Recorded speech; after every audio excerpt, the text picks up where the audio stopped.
Vladimir Putin memulai pemerintahannya dengan perang brutal di Chechnya dan tampaknya juga akan mengakhirinya dengan perang. Rasman Kadyrov, panglima perang yang lama menjadi boneka Putin di wilayah itu, baru saja memberi sinyal akan melepaskan kekuasaan. Ini adalah skenario mimpi buruk bagi Kremlin. Kita tidak hanya berbicara tentang pengunduran diri, kita berbicara tentang kekosongan kekuasaan besar-besaran di wilayah yang masih dikuasai oleh dendam darah kuno dan kekerasan mafia. Jika Kadyrov pergi, Kaukasus Utara akan kehilangan perekat pemersatu dan waktunya sangat tidak tepat. Karena ketika sistem politik retak, ekonomi Rusia resmi masuk spiral kematian, sementara rakyat biasa memohon Putin menurunkan harga makanan. Hanya industri pemakaman yang melaporkan rekor keuntungan di kuartal ini. Jadi, mari kita lihat bagaimana federasi mulai retak dari dalam keluar. Dengarkan pengumuman terbaru Rasman Kadyrov berikut ini. Ini bahkan lebih penting. Saya ingin tahu, Ramzan Akhmatovich, apakah Anda akan ikut pemilihan mendatang? Dan menurut Anda, perubahan apa yang akan terjadi di wilayah kita dan negara setelah pemilihan? Karena pemilihan akan diadakan bukan hanya di tempat kita. Ini pertanyaan yang serius. Saya akan ikut Friedyan jika presiden menawarkan dan rakyat mendukung. Jadi kalau kamu tanya saya sudah benar-benar muak. Kekuasaan untuk melayani rakyat. Saya pikir keikutan baru di orang-orang baru akan lebih menarik. Bahwa orang-orang akan lebih tertarik dan lebih banyak lagi. Akan ada perbaikan dalam situasi ini. Akan ada jika ada orang lain. Dan jadi kami, di Jalan Ahmad Haji, kami tidak sedang bekerja.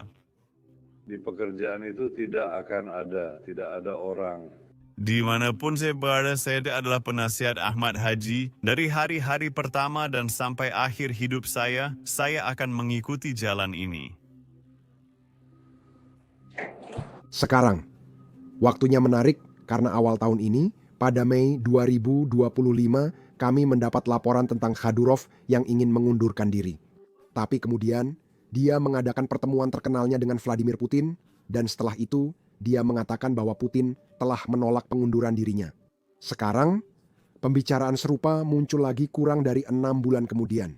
Sekarang ada kemungkinan besar bahwa semua ini terjadi karena kesehatan Kadyrov, dia mulai tua dan kesehatannya menurun. Tapi terlepas dari itu, ini adalah masalah besar bagi Putin karena menggantikannya tidak akan mudah. Siapapun yang berkuasa di wilayah itu harus punya basis kekuatan independen di Chechnya. Dan hal itu tidak umum seperti yang Anda kira. Kadyrov berkuasa terutama karena ayahnya yang terkenal menandatangani perjanjian damai dengan Putin setelah Perang Chechnya kedua. Sejak itu, keluarga itu menguasai wilayah tersebut. Jika pemimpin lemah menggantikannya atau terjadi kekosongan kekuasaan, akan timbul ketidakstabilan di wilayah yang tak bisa ditoleransi Putin. Itu berarti dia mungkin harus mengirim pasukan Rusia untuk menstabilkan situasi, sementara kelompok lain bisa memanfaatkan kondisi di Chechnya. Masih ada kelompok oposisi di dalam Rusia yang ingin melihat Chechnya sebagai negara merdeka. Dan tentu saja, kita tahu ada pemimpin oposisi di luar Rusia yang masih ingin memastikan bahwa Chechnya keluar dari kendali Rusia. Sekarang, bukan hanya masalah Chechnya versus Rusia yang bisa memanas, ada juga masalah lain di wilayah Kaukasus Utara yang bisa memanas. Chechnya agak mengambil alih wilayah dari daerah lain di kawasan itu, termasuk yang mungkin banyak orang kenal yaitu Dagestan. Jika terjadi kekosongan kekuasaan, wilayah-wilayah ini mungkin ingin merebut kembali apa yang mereka anggap milik mereka. Ini sebenarnya terjadi tahun lalu dan sudah kami bahas di saluran ini. Kadyrov secara terbuka menyatakan permusuhan berdarah terhadap para pemimpin wilayah lain, termasuk seorang senator dari Dagestan. Alasan untuk ini adalah karena mereka mencoba membunuh Kadyrov demi sebuah perusahaan bernilai miliaran dolar. Pertikaian ini menunjukkan seberapa besar kendali Putin di wilayah lain dan cara hukum bisnis Rusia berjalan. Mereka tidak punya hukum bisnis. Semuanya kekerasan ala mafia untuk mengambil alih. Apapun yang kamu anggap milikmu, itu milikmu. Ini adalah salah satu kisah paling liar yang layak mendapatkan video tersendiri. Ada sepasang suami istri yang memulai Amazon versi Rusia. Namanya Wildberries, tapi entah dari mana pasangan itu memutuskan untuk bercerai. Namun, mereka ingin menguasai negara, jadi satu pergi ke mafia Dagestan, lainnya ke mafia Chechnya. Dan sejak saat itu, kedua pasukan ini diam-diam saling bertarung untuk mengambil alih negara yang nilainya puluhan miliar dolar. Namun saat ini, mari kembali ke Chechnya karena wilayah ini memang selalu tidak stabil. Jika terjadi kekosongan kekuasaan, ketidakstabilan bisa makin meluas. Dan tentu saja jangan lupa aturan nomor 1 dalam revolusi. Krisis ekonomi menjadi bahan bakar revolusi dan di Rusia, krisis ini sudah sangat parah. Situasinya lebih buruk sejak invasi dimulai di Ukraina. Orang-orang, maksud saya, orang Rusia secara terbuka bertanya kepada Putin, kapan masa sulit dalam ekonomi ini akan berakhir, kapan inflasi akan mulai turun, dan kapan pajak pemerintah akan berhenti naik. Dengarkan wawancara publik orang Rusia ini yang bertujuan menanyakan satu pertanyaan kepada Putin. Jadi inilah yang mereka tanyakan. Saya tidak menentang perang, bajingan-bajingan itu yang menyerang kita. Putra saya pergi berperang secara sukarela, dia sudah berjuang selama 4 tahun sekarang dan saya bangga akan hal itu. Ya, semuanya ada di sana kecuali uang. Seperti biasa, uangnya tidak cukup, selain itu semuanya baik-baik saja, ada makanan. Saya puas dengan Putin. Kalau bisa, tolong sampaikan salam saya untuk beliau. Saya rasa tak masuk akal bertanya padanya karena saya tahu takkan mendapat jawaban. Apa yang akan Anda tanyakan, Putin? Saya tidak tertarik dengan orang itu. Oh, kamu tidak tertarik, baiklah. Apa yang membaik dalam hidupmu setahun terakhir tidak ada. Semuanya tetap sama seperti sebelumnya, sangat stabil. Biarkan pensiunnya seperti sekarang selama kami masih punya apartemen ini meski tanpa renovasi. Ya, tapi di sini hangat dan kami masih punya sepotong roti, kami masih mampu membelinya, mentega. Ya, aku ingin sedikit lebih banyak mentega. Tidak peduli seberapa cepat pasukan kita maju, pada kenyataannya semuanya tidak berjalan secepat itu.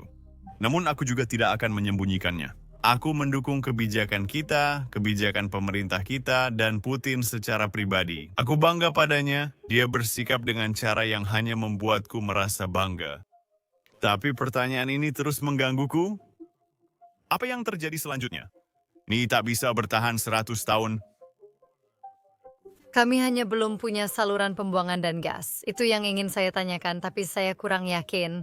Selain itu, semuanya pada dasarnya baik-baik saja, tapi masih ada masalah dengan saluran pembuangan.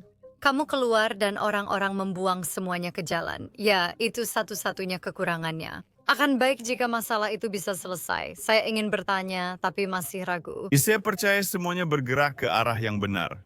Jika ada yang tidak puas, itu adalah harapan orang-orang. Kamu hanya harus hidup tanpa harapan. Untuk dikeluhkan.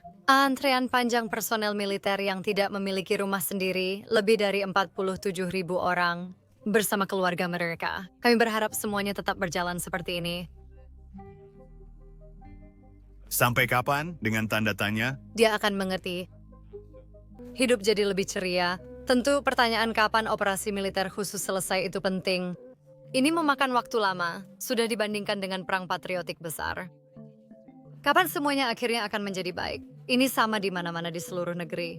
Kami menonton acara itu, Vladimir Vladimirovich tampil hebat. Tanda lain, betapa buruknya situasi pemerintah Rusia adalah para relawan kini secara terbuka merayakan setelah berhasil mengumpulkan dana untuk membeli 1 truk kantong jenazah. Ada satu industri yang sangat diuntungkan dari situasi ini dan itu bukan yang Anda pikirkan. Lihatlah laporan ini. Miliaran untuk peti mati. Pendapatan perusahaan pemakaman terbesar di Rusia melonjak puluhan persen setelah kerugian besar di Ukraina. Dan untuk lebih tepatnya, kita hanya membandingkan pendapatan dari tahun 2024 dan 2025. Jadi ini bukan perbandingan dengan beberapa tahun kemudian. Namun, 5 perusahaan pemakaman terbesar di Rusia meraup hampir 25 kali lebih banyak uang dibanding tahun 2024. Itu memberi gambaran tentang tingkat kematian di garis depan Rusia. Semakin banyak orang Rusia meninggal, semakin besar keuntungan perusahaan pemakaman ini. Saya yakin segera akan ada kompleks pemakaman militer di Rusia yang memicu lebih banyak perang. Namun di sisi lain, rakyat Rusia berjuang. Dan Putin sendiri tahu hal ini karena pada konferensi akhir tahun terbarunya, di mana biasanya dia melakukan tanya jawab dengan rakyat Rusia biasa. topik yang paling sering dibahas adalah inflasi dan biaya hidup. Ini salah satu pertanyaan yang benar-benar dijawab oleh Putin. Dia ditanya tentang harga-harga yang melonjak, dia ditanya kenapa semuanya jadi mahal sekali. Lihatlah, Seperti yang saya sebutkan, ketika orang melihat indikator rata-rata statistik itu sering menimbulkan pertanyaan karena angka rata-rata biasanya tidak sesuai dengan apa yang orang alami dalam kehidupan nyata. Angka-angka pada umumnya sesuai dengan apa yang dihadapi seseorang dalam kehidupan nyata. Misalnya kita bilang inflasi akan turun menjadi sekitar 5 atau 8, seolah-olah harga-harga akan turun. 75 dan 80%. Namun, inflasi pangan secara khusus dan pada kategori tertentu bisa dan memang lebih tinggi. Ini tergantung pada keranjang makanan yang digunakan oleh masing-masing individu. Jika makanan tersebut sebagian besar terdiri dari produk protein, daging, dan ayam, maka tentu saja hal itu sangat memengaruhi anggaran keluarga. Dan tentu saja tidak ada hal baik tentang itu. Tidak ada hal baik tentang itu. baiklah. Berikutnya untuk para pelanggan Basics Insider kami adalah sebuah cerita yang baru saja diterbitkan oleh Wall Street Journal tentang bagaimana Steve Witkoff menjadi kepala negosiator Amerika Serikat dengan Rusia dan bagaimana Putin memainkan peran besar untuk memastikan itu terjadi. Jika belum jadi anggota, bergabunglah sekarang lewat tautan di deskripsi atau scan kode QR di layar. Anda bisa langsung ke basicsinsider.com.